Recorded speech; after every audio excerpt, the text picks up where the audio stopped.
Hello, I'm Senator Lisa Murkowski, and I'd like to welcome you to this edition of Veterans Spotlight, which is a partnership effort in my office and the Library of Congress's Veterans History Project.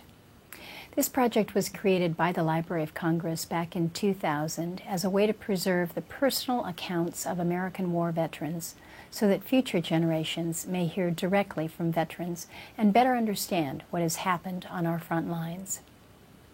As we all know, Alaska's relationship with our veteran community is unique.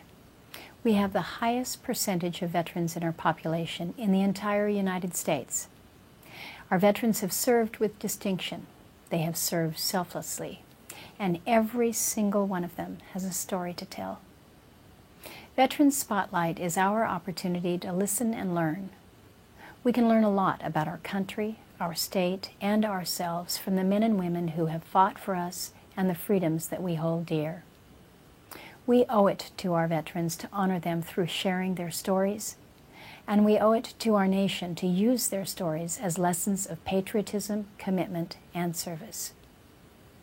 If you have a parent, a sibling, friend, or a member of your community whose service to our nation should be shared with the nation, I invite you to reach out to me at spotlight@murkowski.senate.gov. Well, being English, I was concerned because England was at war, and I felt that eventually the United States would be drawn into it, and that's why I volunteered to serve.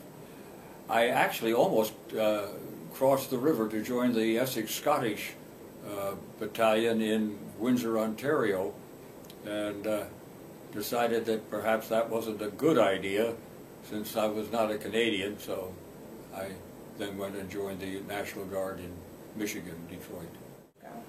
We were first stationed in Fort Knox, Kentucky, which wasn't ready for us. It had no room for us, and we were living in tents on what the grounds that we were on were called a former grenade range, and so we were told to watch our steps wherever we went. But it was miserable because, as I said, it wasn't equipped to handle us. And for example, to take a shower, you were lined up and you went into the shower room, wetted down, put on soap, went around again to rinse it off, and that was it. And you had to keep moving because the water supply was so short. So in May of that year, this was in April that we went to Fort Knox, in May we were shipped to Fort Leonard Wood, Missouri, which was then being constructed. They did have buildings, but they didn't even have sidewalks. And Fort Leonard Wood is built on, we used to joke, but it's fact, on gumbo mud. Red mud so deep and miry that our 2.5-ton howitzers drawn by 5-ton Diamond T's would get stuck, mired in that mud, and we'd have to have another Diamond T truck winch us out.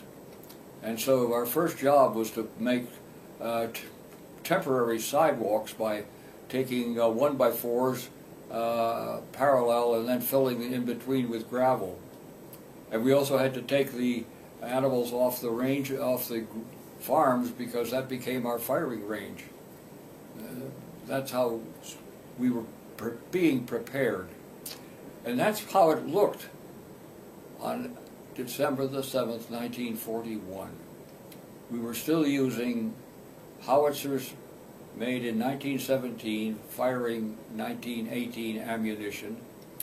For our mock maneuvers, we were using bicycle wheels with a pipe between them with a signed anti-tank gun. We had trucks, 2.5-ton trucks, with a sign saying this is a tank.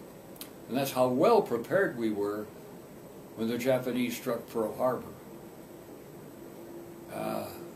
So ill prepared that the Japanese could have gone into any port along the coast and not been stopped. So we were fortunate that they didn't and gave us time to prepare. It was a Sunday morning, if I remember correctly, and we were, I think the sergeant in what we call the orderly room came running out saying, Pearl Harbor's been bombed by the Japanese. And that's when we realized that now something was going to happen. We were late going over because our unit, the 89th Infantry Division, was converted into what was called a light division, which was modeled after a German light division, which could operate in the mountains and terrain and swamps and so forth. And in order to find out just what the German light division could do, we were patterned after it and then sent to Louisiana for maneuvers in the Louisiana swamps. And from there we were transferred to California to do mountain maneuvers supplied by Mule Pack to see what the German light division could do in mountain maneuvers. And once they had collected enough data on that, we were reconverted back into a regular division. Sadly, all the men in the unit, except the officers, were transferred out and assigned to other units, and we were assigned brand new soldiers that we had to train all over again. And that's the unit that we finally went overseas with. And we landed in France at Saint-Valery-en-Caux near Le Havre, and we're at a camp called Lucky Strike. The base camps were named after cigarettes, and we were at Lucky Strike.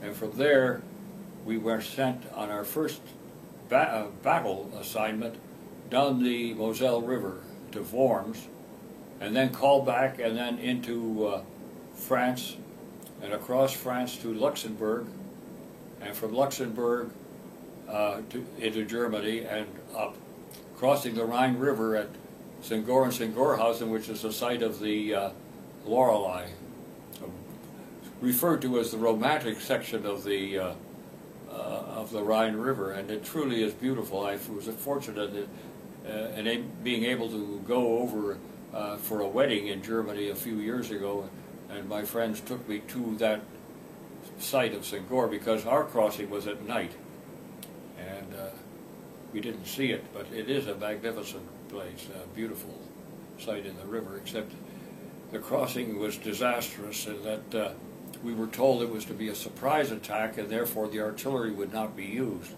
Well, it was no surprise to the Germans, who had machine guns at water level, and so the first wave was wiped out. And then they called for the artillery, and then it was the next day that we were able to cross by pontoon bridge and so forth. Yes, it was heartbreaking because one of my closest friends was a forward observer from my unit who was killed in that crossing. Yeah. But again, we were so caught up in it all, what was going on all the time, that you can't say we grieved. It was just that we knew this was war, and we knew that there would be deaths. In fact, my unit lost a number of men. One of the saddest things in my memory was something that I thought I was doing a good thing, and it turned out to be tragic. There was a young Polish soldier in my unit who had gotten word that his mother was either grievously ill or dying, and that he was to be sent home. And so to keep him safe, when we had just crossed that to Singor, I told him to stay behind because we needed someone to guide the traffic. And so I chose him to stay behind. The Germans dropped a mortar shell and he was killed.